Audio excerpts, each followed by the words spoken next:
जय देवी competition classes में आप सभी लोगों का स्वागत है। तो देख लेते हैं आज के करंट अफेयर में कौन कौन से महत्वपूर्ण क्वेश्चन बने हुए हैं जो पेपर के माध्यम से आप लोगों के लिए अति महत्वपूर्ण साबित होने वाले हैं। अगर आप लोगों ने अभी तक हमारे सेशन को लाइक, शेयर और सब्सक्राइब नहीं किया है तो आप लोग इसे अवश्य कर लें और हमारा बेल आइकन भी दबा लें, जिससे आप लोगों को समय समय पर हमारा नोटिफिकेशन मिलता रहे और आपको महत्वपूर्ण जानकारियाँ भी इसकी प्राप्त होती रहें।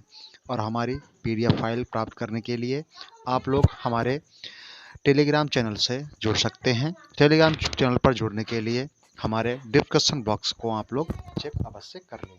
तो देख लेते हैं आज का पहला प्रश्न। आज का हमारा पहला प्रश्न कौन सा बना हुआ है? विश्व आत्महत्या रोकथाम दिवस कब मनाया गया है?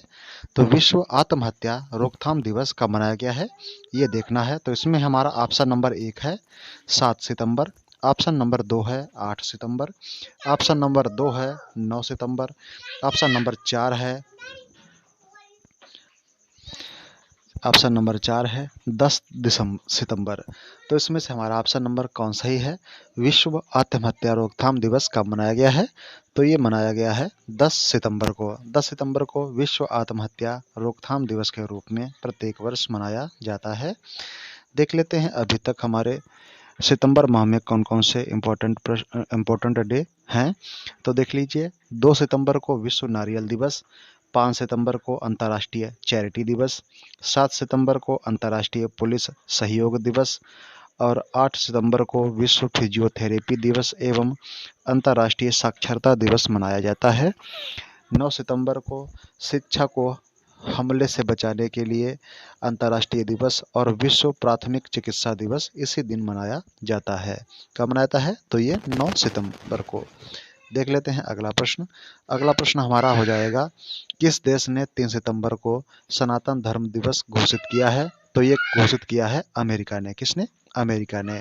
15 अप्रैल को पोइला बैसाख बनाने का निर्णय पश्चिम बंगाल के द्वारा लिया गया है। अगला प्रश्न देख लेते हैं। अगला प्रश्न हमारा है, कौन सा देश करतारपुर कॉरिडोर में थीम पार्क विकसित करेगा? तो ये करेगा भारत या फिर पाकिस्तान या फिर चीन या फिर म्यांमार। तो इसमें से हमारा ऑप्शन नंबर कौन सही है? कौन सा देश करतारपुर कॉरिडोर में थीम पार्क विकसित करेगा? तो ये करेगा पाकिस्तान। पाकिस्तान करतारपुर कॉरिडोर में थीम पार्क विकसित करने जा रहा है। गीतिका श्रीवास्तव पाकिस्तान में भारतीय मिशन की प्रमुख बनने वाली पहली महिला बनी हुई हैं। अनवर उल हक कक्कड़ ने पाकिस्तान के कार्यवाहक प्रधानमंत्री के रूप में शपथ ली है। पाकिस्तान के क्रिकेटर वहाब रियाज ने अंतर्राष्ट्रीय क्रिकेट से संन्यास की घोषणा हाल ही में की हुई है। देख लेते हैं अगला प्रश्न। भारत और किस देश ने WTO में आखिरी व्यापार विवाद सुलझाया है? तो ये सुलझाया है अमेरिका ने। भारत और अमेरिका ने WTO में आखिरी व्यापार विवाद सुलझाया हुआ है। किसने? तो ये अमेरिका और भारत ने। देख लेते हैं, जॉर्जिया ने अक्टूबर को हिंदी हिंदी हिंदू विरासत माह घोषित किया हुआ है। किसने? जॉर्जिया ने अक्टूबर को हिंदू विरासत माह के रूप में घोषित किया है। अमेरिका के ऑस्कर विजेता निर्देशक विलियम फ्राइडकिन का निधन हाल ही में हुआ है। एपिडा ने हवाई मार्ग से अमेरिका को ताज़ा अनार की पहली परीक्षण शिपमेंट निर्यात की है। अमेरिका ने ताइवान के लिए $345 मिलियन का सैन्य सहायता पैकेज घोषित किया है। अमेरिकी इतिहास में शीर्ष नौसैनिक अधिकारी बनने वाली पहली महिला लिया फ्रेंचेटी बनी हुई हैं। अगला प्रश्न देख लेते हैं। अगला प्रश्न हमारा है, अजीत निनान का निधन हुआ है, वे कौन थे? तो ये एक कार्टूनिस्ट थे। कौन थे? कार्टूनिस्ट थे अजीत निनान। इनका हाल ही में निधन हो गया है। अगला प्रश्न हमारा है, भारत के surgical robotic firm SS innovation ने किसे अपने निर्देशक के रूप में नियुक्त किया है? तो यह है माइलस्वामी अन्नादुरई। भारत से के surgical robotic firm SS innovation ने इन्हें अपना निर्देशक के रूप में नियमित किया हुआ है। कौन है? माइलस्वामी अन्नादुरई। देख लेते हैं अगला प्रश्न। तो अगला प्रश्न हमारा कौन सा हो जाएगा? अगला प्रश्न हमारा हो जाएगा, अजय टू योगी आदित्यनाथ नामक उपन्यास किसने लिखा है? अजय टू योगी आदित्यनाथ नामक उपन्यास किसने लिखा है? तो ये लिखा है शांतनु गुप्ता ने। किसने? शांतनु गुप्ता के द्वारा अजय टू योगी आदित्यनाथ नामक उपन्यास लिखा गया है। अमृत माथुर ने अपनी आत्मकथा pitch side my life in Indian cricket लिखी हुई है। विपुल रिखी द्वारा लिखी गई पुस्तक drunk on love the life vision and songs of Kabir प्रकाशित की जाएगी। नीरजा चौधरी ने हाउ प्राइम मिनिस्टर्स डिसीजन नामक पुस्तक लिखी हुई है। भारतीय मूल की लेखिका हैं चेतना मारू। इनका पहला उपन्यास बुकर प्राइज की लॉन्ग लिस्ट में शामिल किया गया है। अगला प्रश्न हमारा है, किस राज्य की कैबिनेट ने AFSPA अफस्पा हटाने की सिफारिश की है? तो ये असम की राज्य सरकार ने अफस्पा हटाने की सिफारिश की हुई है। अफस्पा का फुल फॉर्म क्या है? तो इसका फुल फॉर्म हो जाएगा arm force special protection act. तो ये कहाँ लगा है? असम में लगा हुआ है, असम के 8 जिलों में। असम के चोकुआ चावल को GI टैग मिला है। असम की कैबिनेट ने 4 नए जिले बनाने का फैसला किया है। असम सरकार ने प्लास्टिक की पानी की बोतलों पर प्रतिबंध लगाया है। गुवाहाटी एयरपोर्ट DG यात्रा पाने वाला पूर्वोत्तर का पहला हवाई अड्डा बना है। और असम सरकार असम स्टार्टअप फेस्ट 2023 का आयोजन करने जा रही है। अगला प्रश्न हमारा है, नेस्कॉम के चेयरपर्सन कौन बने हैं? तो ये बने हैं राजेश नाम्बियार नेस्कॉम के चेयरपर्सन के रूप में नामित हाल ही में हुए हैं। अगला प्रश्न हमारा है, मध्य रेलवे के प्रधान मुख्य परिचालन प्रबंधक के रूप में कार्यभार किसने संभाला है? तो ये श्याम सुंदर गुप्ता ने संभाला हुआ है। किसने? श्याम सुंदर गुप्ता ने। अगला प्रश्न है, विश्व की सबसे ऊंची नटराज की प्रतिमा कहाँ स्थापित की गई है? तो G20 के मंडप में, नई दिल्ली। इसका वजन हो गया है 20 टन है और इसकी ऊंचाई 28 फीट की है। देख लेते हैं अगला प्रश्न हमारा है, ICC पुरुष क्रिकेट विश्व कप 2023 को प्रायोजित कौन करेगा? तो ये महिंद्रा करेगा। अगला प्रश्न हमारा है, भारतीय खिलाड़ियों के साथ हांगजो एशियाई खेलों का ऑफिशियल स्पॉन्सर कौन बना है? तो ये अमूल बना है। कौन है? अमूल। अगला प्रश्न है, नॉर्थ ईस्ट इंडिया फेस्टिवल कहाँ आयोजित किया जाएगा? तो ये इटली में आयोजित किया जाएगा। अगला प्रश्न है, इंटरनेशनल ई स्पोर्ट फेडरेशन सदस्यता समिति में कौन चुने गए हैं? तो ये चुने गए हैं लोकेश सूजी इंटरनेशनल ई स्पोर्ट फेडरेशन सदस्यता समिति में चुने गए हैं। अगला प्रश्न हमारा है, किस राज्य की रायगढ़ साल को GI टैग मिला हुआ है? तो ये उड़ीसा की साल को GI टैग मिला हुआ है।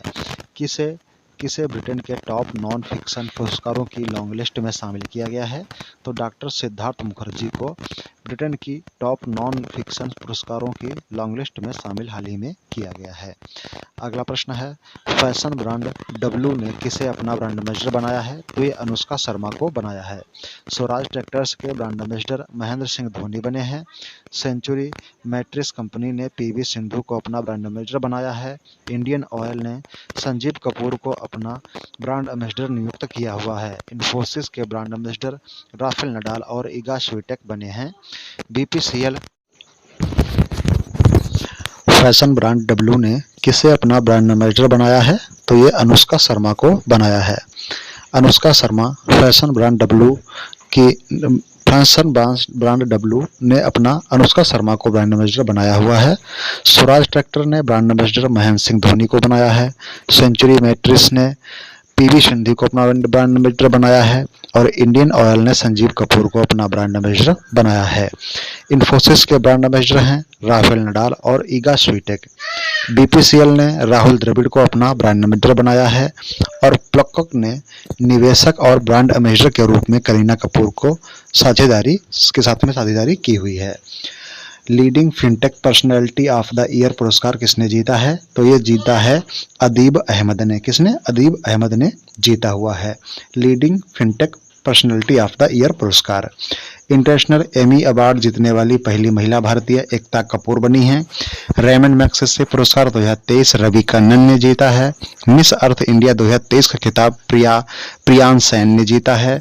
सुचिन बजाज ने social entrepreneur of the year पुरस्कार जीता हुआ है। 69वें राष्ट्रीय फिल्म अवार्ड में बेस्ट फीचर फिल्म का अवार्ड रॉकेटरी को मिला हुआ है। प्रधानमंत्री मोदी ने ग्रीस के राष्ट्रपति ने the grand cross of the order of honour से सम्मानित किया हुआ है। अगला प्रश्न है, मालिनी राजूरकर का निधन हुआ है, वे कौन थी? तो ये एक गायिका थी। क्या है? लोक गायिका थी मालिनी राजूरकर। इनका हाल ही में निधन हो गया है। अगला प्रश्न है, मिस इंटरनेशनल इंडिया 2023 कौन बनी है? तो ये बनी है प्रवीणा सिंह। प्रवीणा सिंह मिस इंटरनेशनल इंडिया 2023 का खिताब इन्होंने जीता हुआ है, प्रवीणा सिंह ने। अगला प्रश्न हमारा है, एशियाई टेबल टेनिस चैंपियनशिप 2023 में भारतीय टीम ने कौन सा पदक जीता है? कांस्य पदक जीता हुआ है। किसने? भारतीय टीम ने। अगला प्रश्न हमारा है, अगला प्रश्न हो जाएगा, दूरसंचार विभाग के सचिव के रूप में किसने पदभार संभाला है?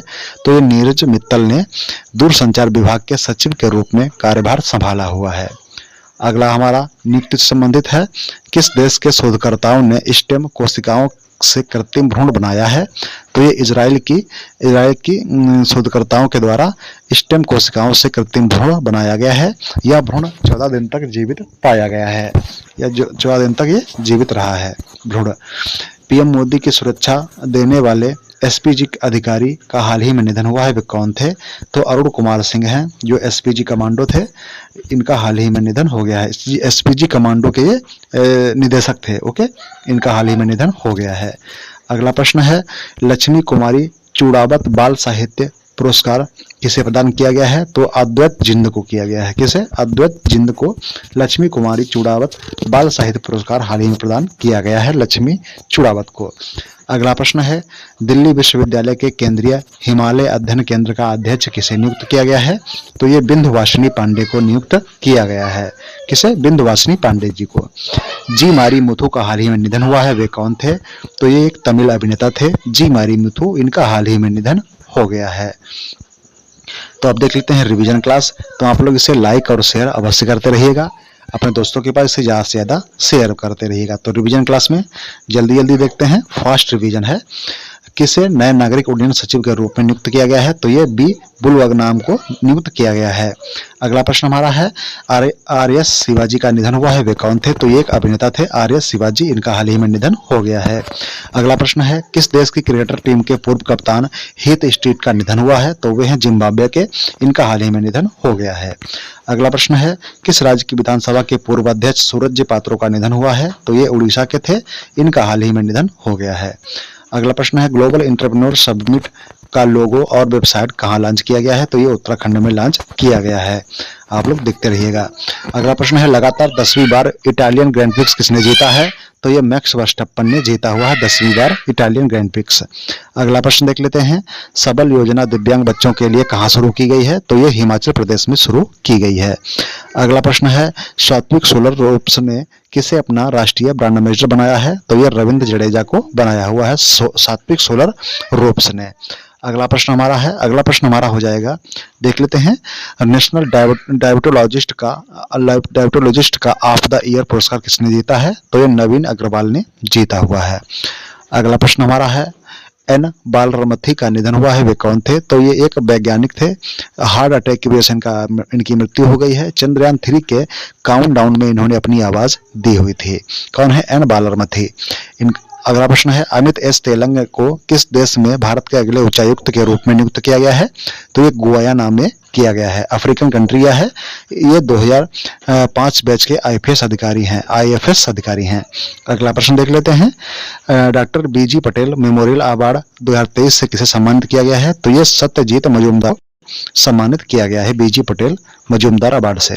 अगला है, नाट्या बूचथम किस देश की 100 विकेट लेने वाली पहली एसोसिएट खिलाड़ी बनी है? तो ये थाईलैंड की बनी हुई है। कहाँ की? थाईलैंड की। तो आज का सेशन हमारा यही समाप्त होता है। Thanks for watching. Have a nice day, good day, thank you. बड़ों का सम्मान करें, छोटों को प्यार दें। बड़ों का सम्मान करें, छोटों को प्यार दें। अपना व्यक्तित्व इस प्रकार से विनिर्मित करें कि आपके साथ में महिलाएं स्वच्छ, स्वस्थ और सुरक्षित महसूस करें। Thank you, thanks for watching, have a nice day, good day, thank you, धन्यवाद।